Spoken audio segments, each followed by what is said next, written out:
Labai smagi tema yra mėsa. Lietuvio pirkėjo supratimu dažniausia kiauliena. Neseniai čia buvo pasibadymas tarp prekybininkų ir gamintojų apie pridėtinį skystį fasuotoje mėsoje, kur jie ten sprendė kiekvieną savo problemas, bet mūsų nuomonė mažai tikėtina, kad į mėsą švirkščiamas vanduo. Priešingų atveju abi pusės seniai būtų viena kitą užskundę ir būtų pilna straipsnių visoje žiniasklaidoje. Mėsoje, jeigu ne mumijos, yra apie 70% vandens, paukštienoje kiek daugiau, kiaulienoje jautienoje kiek mažiau, o jau jo išsiskyrimą lems pakuotės tipas, laikymo sąlygos ir jų pažeidimai. Jei mėsa pašaldoma ir vėl atšildoma, aišku, kad priprakaituos daugiau, bei apdorojimo būdas. Jei jūs pjaustysite riekelėmis, tai daugiau ir skysčių atiduos. Beje, kiaulienos kainos taip pat priklauso nuo panašių faktorių.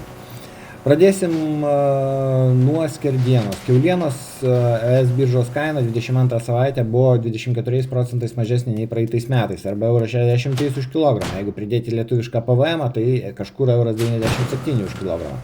Šiais metais skirtingai nei įprastai neturime ryškesnio sezoninio kiaulienos kainų kilimo. Ir nors įprastos kainos nėra reikšmingai mažesnės, akcinės kainos yra geros. Kaip kad kiaulienos kumpis ar mentė po 2,49 € už kilogramą.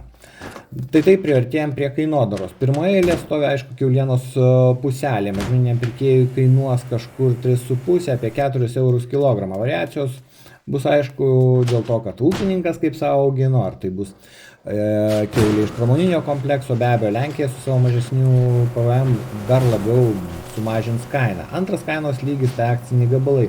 Kumpis mentė dabar 2,49 €, 2,99 € už kilogramą. Na, o nugarinė sprandinė šią savaitę kainuoja 3,49 € už kilogramą. Taip, Lidl bandė uždirbti kiek daugiau, sprandinė pardavinėjo po 3,79 €, bet jam neleido Maxima ir IKEA ir teko jiems sumažinti. Kaina mažesnė, nes eina iš stambių augintojų, perdirbėjų efektyviai dirbančių pakuojančių nebrangę vakuuminę pakuotę. Mėsa gali būti iš skirtingų šalių, kad ir šią savaitę - Lenkija, Vokietija per Latviją ar Latviją.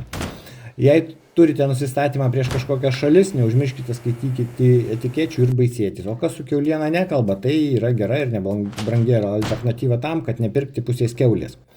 Trečias kainos lygis - tai mėsos vitrina. Ten irgi yra keli kainų polygiai. Žiūrim tą pačią nugarinę. Yra nugarinė išvaryta be odos, be riebalų, be kaulo. Maxima yra pasirinkimas nuo 6,49 € už kilogramą, tai lietuviška be antibiotikų, arba 5,99 € lietuviška. Tai šią savaitę tai yra pigiausia, nes iki lietuviška kainuoja 6,49 € ir imi lietuviška 6,69 € už kilogramą.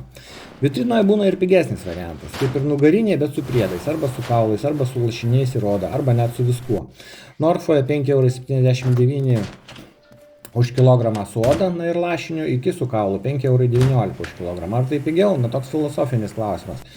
Jei tau reikalinga švari nugarinė, tai pusę teks nuimti, tai ir nelabai pigų gaunasi, o dar ir dailiuoju pjaustymu reikia užsiimti.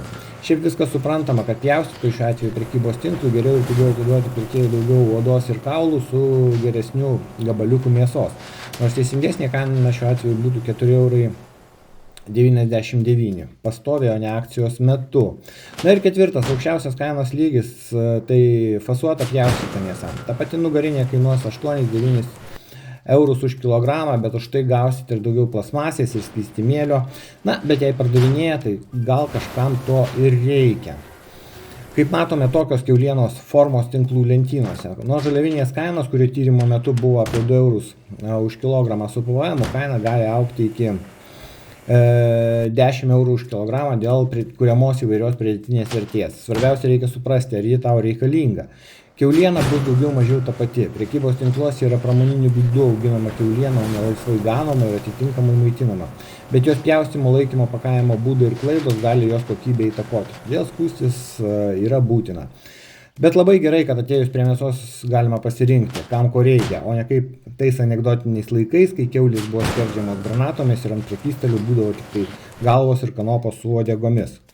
Tai tiek, visą šitą straipsnį galite perskaityti Pricer.lt puslapyje, nuoroda bus pridėta komentaruose.